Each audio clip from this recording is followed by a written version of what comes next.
वाला विद्यार्थी मित्रों, ધોરણ 9 વિષય હિન્દીનું દ્વિતીય પ્રિલિમિનરી પરીક્ષાનું તારીખ 15/2/22ના રોજ લેવાનાર પેપરનું સંપૂર્ણ સોલ્યુશન જોઈએ, જેનો સમય છે 2 કલાક અને તેના કુલ ગુણ છે 50। વિભાગ એ गद्य विभाग। सही विकल्प चुनकर निम्नलिखित रिक्त स्थानों की पूर्ति कीजिए। 1. मदन का गांव खाली जगह के पहाड़ी क्षेत्र में था। जवाब आवशे अल्मोड़ा। 2. विद्योत्मा ने अपनी 5 उंगलियां दिखाकर खाली जगह की ओर संकेत किया। जवाब आवशे पंचतत्वों। सही विकल्प चुनकर निम्नलिखित विधान पूर्ण कीजिए। 3. महाकवि कालिदास खाली जगह थे। जवाब आवशे अ, बाण से पहले। 4. तू जो अगर हिम्मत से खाली जगह ले। जवाब आवशे सी, काम। निम्नलिखित प्रश्नों के उत्तर एक एक वाक्य में लिखिए। 5. रानी कौन सी साहित्यिक विद्या है। उत्तर, रानी रेखाचित्र साहित्यिक विद्या है। 6. कालिदास के जन्म स्थान का नाम बताइए। उत्तर, कालिदास का जन्म स्थान उज्जैन माना जाता है। निम्नलिखित प्रश्नों के उत्तर 2-3 वाक्यों में लिखिए। 7. मदन के दाज्यू शब्द की आवृत्ति पर जगदीश बाबू को क्रोध क्यों आया। उत्तर, मगन कैफे का एक साधारण बॉय था, जबकि जगदीश बाबू मध्यम वर्ग के व्यक्ति थे। सबके सामने मदन का बार बार दाज्यू कहना उन्हें अपनी प्रतिष्ठा के अनुकूल नहीं लगा, इसलिए मदन के दाज्यू आवृत्ति पर जगदीश बाबू को क्रोध आया। 8. गामा पहलवान अपने शिष्य से लड़ने के लिए क्यों तैयार नहीं थे। उत्तर, गामा पहलवान भारतीय गुरु शिष्य परंपरा को मानते थे। इसके अनुसार गुरु शिष्य को अपने से अधिक यशस्वी देखना चाहता है, इसीलिए वे अपने नामी शिष्य से लड़ने के लिए तैयार नहीं थे। निम्नलिखित प्रश्नों के उत्तर 5-6 वाक्यों में। विवेकानंद और रविंद्रनाथ ठाकुर को इस देश में अधिक महत्व कब मिला। उत्तर, विवेकानंद रामकृष्ण परमहंस के शिष्य थे। आरंभ में उन्हें भारत में महत्वपूर्ण स्थान प्राप्त नहीं हुआ था। वे जब अमेरिका गए और उन्होंने वहां नाम कमाया, तब भारतवासियों ने उन्हें सम्मान देना शुरू किया। इसी प्रकार रविंद्रनाथ ठाकुर को यहाँ कोई नहीं जानता था। उन्हें जब नोबेल पुरस्कार से सम्मानित किया गया, तब बंगाल वासियों ने उनकी प्रतिभा पहचानी। वे बंगाल के नहीं, सारे देश के लिए गौरव बन गए। इसी प्रकार विदेशों में सम्मानित होने पर ही विवेकानंद और रविंद्रनाथ ठाकुर को इस देश में महत्व मिला। अथवा आपेलो छे आपने हजू एक सवाल ते जोईए। 9. विद्योत्मा का परिचय दीजिए। उत्तर, विद्योत्मा राजा शारदानंद की पुत्री थी। वह गुणवंती, विदुषी और बहुत सुंदर थी। उसके रूप, गुण और ज्ञान की प्रशंसा दूर दूर तक फैली हुई थी। उसे अपने रूप, गुण और ज्ञान का बहुत घमंड था। उसने घोषणा की थी कि जो व्यक्ति उसे शास्त्रार्थ में पराजित करेगा, उसी के साथ वह विवाह करेगी। विभाग बी, पद्य विभाग। सही विकल्प चुनकर निम्नलिखित रिक्त स्थानों की पूर्ति कीजिए। 10. बाबा खाली जगह ने तुलसीदास जी को अपने पास रखा। जवाब आवशे हरिदास। 11. कवि की दृष्टि में खाली जगह सर्वाधिक महान है। जवाब आवशे मनुष्य। काव्य पंक्तियाँ पूर्ण कीजिए। 12. धरती खाली जगह महान है। उत्तर, धरती की शान तो भारत की संतान, तेरी मुट्ठियों में बंद तूफान है रे, मनुष्य तू बड़ा महान रे।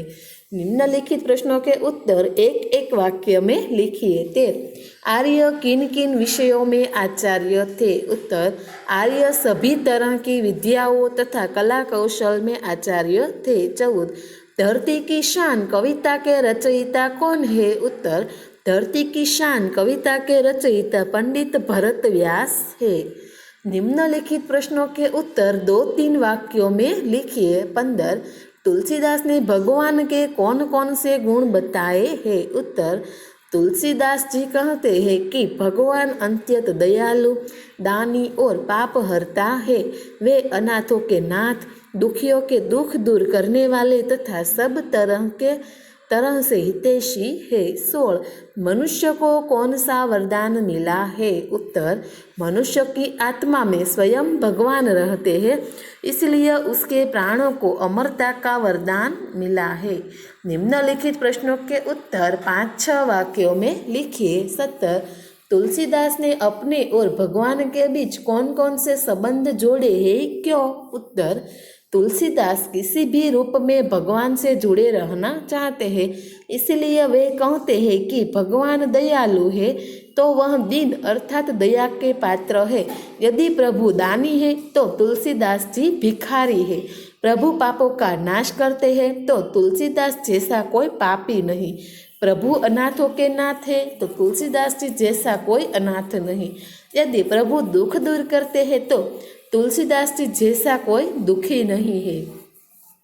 प्रभु ब्रह्म है तो तुलसीदास जीव है। प्रभु स्वामी है तो तुलसीदास जी सेवक है। भगवान ही तुलसीदास के माता पिता गुरु सखा आदि सब कुछ है। इसी प्रकार तुलसीदास ने भगवान से अपने अनेक संबंध जोड़े हैं। इसका कारण यह है कि वे किसी भी संबंध से भगवान की शरण पाना चाहते हैं। अथवा में आपेलू है बीजो एक सवाल ते जोईए। 17 धरती की शान कविता का केंद्रीय भाव स्पष्ट कीजिए। उत्तर धरती की शान कविता में कवि ने मनुष्य को धरती का सर्वशक्तिमान प्राणी बताया है। कवि के अनुसार मनुष्य में अनेक प्रकार की शक्तियाँ छिपी हुई है। मनुष्य अपनी इन शक्तियों को नहीं पहचानता, इसीलिए वह असहाय बन जाता है। सच यह है कि मनुष्य महाकाल बन सकता है, उसकी आवाज़ युग बदल सकती है, वह चाहे तो ऊंची से ऊंची उड़ान भर सकता है। इसी प्रकार कविता का केंद्रीय भाव मनुष्य को अपनी शक्तियों को पहचानने के लिए प्रेरित करता है। विभाग सी व्याकरण विभाग जोइए। निम्नलिखित मुहावरे का अर्थ देकर वाक्य में प्रयोग कीजिए। 18 पसीने की कमाई एनो अर्थ थशे कठिन परिश्रम का फल। वाक्य इंजीनियरिंग की यह डिग्री मेरे पसीने की कमाई है। निम्नलिखित कहावत का अर्थ स्पष्ट कीजिए। 19 अंधेरी नगरी चौपट राजा टके शेर भाजी टके शेर खाजा। अर्थ मूर्ख शासक के शासन में अन्याय और अव्यवस्था होती है, वहाँ भले बुरे सब एक समान समझे जाते हैं। निम्नलिखित वाक्य को शुद्ध कीजिए। 20 वह आदमी को दौलत का घमंड है। उत्तर उस आदमी को दौलत का घमंड है। निम्नलिखित शब्द का विरोधी शब्द लिखिए। 21 रोगी तो तेनो उत्तर आवशे निरोगी। निम्नलिखित शब्द का पर्यायवाची शब्द लिखिए। 22 शान तो तेनो उत्तर आवशे गौरव। निम्नलिखित शब्द समूह के लिए एक एक शब्द लिखिए। 23 जिसकी रक्षा करने वाला कोई नहीं हो, उत्तर आवशे अनाथ। निम्नलिखित शब्द का उपसर्ग बताइए। 24 असंभव। उत्तर असंभव एटले के अ प्लस सम प्लस भव। निम्नलिखित वाक्य में से भाववाचक संज्ञा पहचान कर लिखिए। 25 पराया सौंदर्य देखकर लोग मोहित हो जाते हैं। उत्तर सौंदर्य। निम्नलिखित वाक्य में से कर्तुवाचक संज्ञा पहचान कर लिखिए। 26 कालिदास संस्कृत साहित्य के महान कवि के रूप में प्रसिद्ध है। उत्तर आवशे कवि। निम्नलिखित वाक्य में से विशेषण पहचान कर लिखिए। 27 एक दिन महंत और उनके 2 शिष्य अंधेरी नगरी में आ पहुँचे। उत्तर अंधेरी। विभाग डी लेखन विभाग। निम्नलिखित परिच्छेद को पढ़कर उसके नीचे दिए गए प्रश्नों के उत्तर लिखिए। અહીં આપણને પરિચ્છેદ આપેલો છે તે હવે આપણે ડાયરેક્ટ તેમના उत्तर જોઈશું। 28 मानव ने पुस्तक का आरंभ किस लिए किया था। उत्तर मानव ने पुस्तक का आरंभ अपने अनुभव से प्राप्त ज्ञान को नष्ट होने से बचाने के लिए किया था। 29 पुस्तकों से हमें किन की जानकारी मिलती है। जवाब आवशे पुस्तकों से हमें प्राचीन वीरों, महात्माओं, ऋषियों, नाटककारों तथा कवियों आदि की जानकारी मिलती है। 30 उपर्युक्त गद्य खंड के लिए उचित शीर्षक दीजिए। उत्तर, उचित शीर्षक पुस्तकों का महत्व। निम्नलिखित रूपरेखा के आधार पर कहानी लिखिए, शीर्षक और सीख लिखिए। અહીં આપણને મુદ્દા આપેલા છે, આપણે ડાયરેક્ટ ઉત્તર જોઈશું। शीर्षक છે प्रयत्न से सफलता। एक राजा था, वह था तो बहुत पराक्रमी, पर उसके पास सैन्य बल अधिक न था। पड़ोसी राज्य के राजा ने उसकी इस कमजोरी से लाभ उठाने का निश्चय किया। उसने उस पर हमला कर दिया। घमासान लड़ाई के बाद पहला राजा हार गया, उसे अपने राजपाट से हाथ धोना पड़ा। पराजित राजा शत्रु के भय से जंगल में भाग गया। वहीं एक पहाड़ की गुफा में उसने शरण ली। एक दिन वह उस गुफा में चिंतित होकर बैठा था। उसी समय उसकी दृष्टि गुफा की दीवार पर चढ़ती हुई एक मकड़ी पर पड़ी। वह मकड़ी गुफा की छत पर पहुंचना चाहती थी, लेकिन कुछ ऊपर चढ़कर फिर नीचे गिर पड़ती थी। मकड़ी ने कई बार प्रयत्न किया, पर उसे सफलता न मिली। प्रत्येक बार वह नीचे गिर पड़ती थी। इतने पर भी मकड़ी ने हिम्मत नहीं हारी। अंत में उसने पूरी हिम्मत लगाकर ऊपर चढ़ना शुरू किया और वह छत पर चढ़ गई। मकड़ी की इस हिम्मत और सफलता ने राजा को चकित कर दिया। उसे एक नई दृष्टि मिल गई। उसकी रंगों में भी साहस का संचार हुआ। उसकी निराशा और चिंता छूमंतर हो गई। वह फिर अपने राज्य में लौटा और गुप्त रूप से सैन्य जमा करने लगा। फिर उसने पूरी शक्ति से शत्रु राजा पर चढ़ाई कर दी। उसने आत्मविश्वास से युद्ध किया और वह जीत गया। शत्रु राजा मारा गया और उसकी बची हुई सेना दुम दबाकर भाग गई। इसी प्रकार राजा को अपना राज्य तो मिला ही, राज्य भी मिल गया। सीख, सचमुच छोटे छोटे जीवों से भी हम बहुत कुछ सीख सकते हैं। निष्फलता मिलने पर भी प्रयत्न जारी रखने से अंत में सफलता जरूर मिलती है। अथवाમાં આપણને પત્ર લેખન આપેલો છે 31। निम्नलिखित पत्र लेखन कीजिए। साचा जी ने संदीप पाठक को उसके जन्मदिन पर उपहार के रूप में एक कैमरा भेजा है। संदीप 161 उषा किरण तिथल रोड वलसाड से उनका आभार मानते हुए पत्र लिखता है। पर उत्तर 161 उषा किरण तिथल रोड वलसाड 39600111 30 सितंबर 2018। पूज्य साचा जी, सादर प्रणाम। कल मेरा जन्मदिन था और कल सवेरे ही आपका भेजा हुआ प्रेम भरा पत्र और कैमरा मिला। अपने जन्मदिन के अवसर पर ऐसा बढ़िया उपहार पाकर भला किसे खुशी न होगी। आपने सचमुच मेरी मनपसंद चीज़ भेजी है। इसी के लिए मैं आपका जितना आभार मानूं उतना कम है। आपका भेजा हुआ कैमरा कोई मामूली कैमरा नहीं है। मैंने इस कैमरे के बारे में पूरी जानकारी प्राप्त कर ली है। यह देखने में जितना आकर्षक है उतना ही अच्छा इसका काम भी है। कल मेरे जन्मदिन के अवसर पर सभी तस्वीरें इसी से खींची गई। मेरे मित्रों ने इन तस्वीरों की बहुत प्रशंसा की है। फ़ोटो खींचने का मुझे बहुत शौक था, पर मेरे पास अच्छा कैमरा न होने से मन महसूस कर रह जाता था।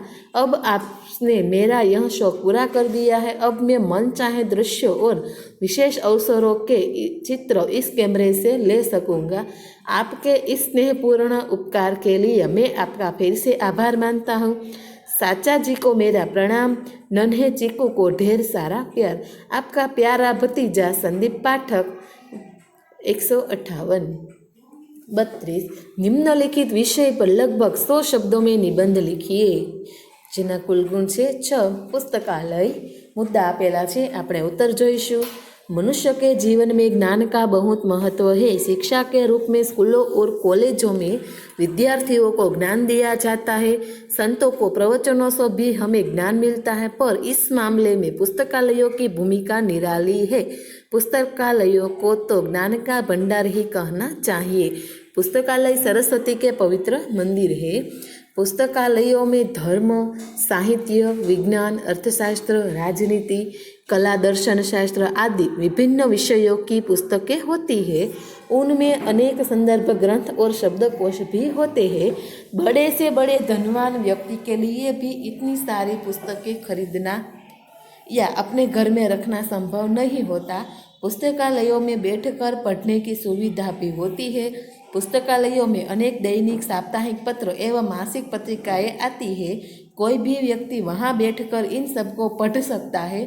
पुस्तकालय के सदस्य बनकर हम मनचाही पुस्तकें पढ़ने के लिए घर भी ले जा सकते हैं।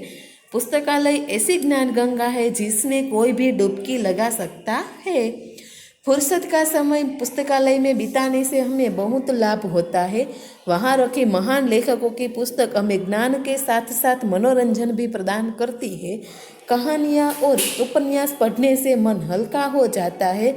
अच्छी पुस्तकें पढ़ने से मन में नए विचार आते हैं और नए प्रेरणाएँ मिलती है। देश विदेश का साहित्य पढ़ने से हमारी दृष्टि विस्तृत होती है। इसी प्रकार पुस्तकालय हमारे लिए वरदान साबित हो सकते हैं। आदर्श पुस्तकालय वही होता है जो सबके लिए खुला हो, सार्वजनिक, उसका सदस्यता शुल्क अधिक न हो, उसमें उच्च कोटि की साहित्यिक पुस्तकें हो, विज्ञान और उद्योग संबंधी पुस्तकें अधिक मात्रा में हो। आदर्श पुस्तकालय दिन भर खुला रहता है। इससे से अधिक लोग उसका लाभ उठा सकते हैं। सचमुच पुस्तकालय ज्ञान के दीपक के समान है।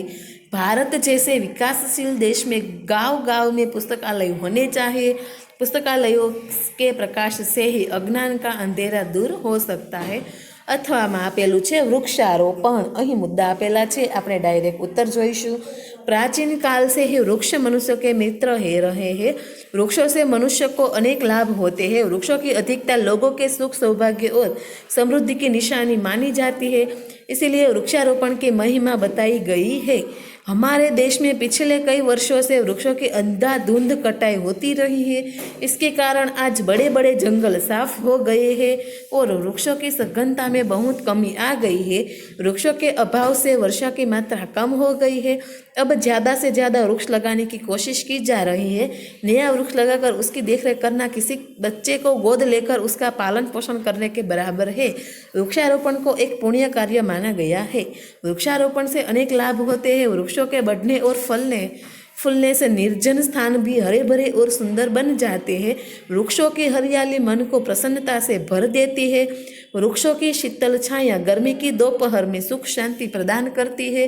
वृक्ष के पत्ते सब हमारे काम आते हैं। वृक्षों से हमें कागज, दिया सलाई, गोंद, लाख, तरह तरह की दवाइयों तथा तेलों की प्राप्ति होती है। भौगोलिक और वैज्ञानिक दृष्टि से भी वृक्षारोपण का विशेष महत्व है।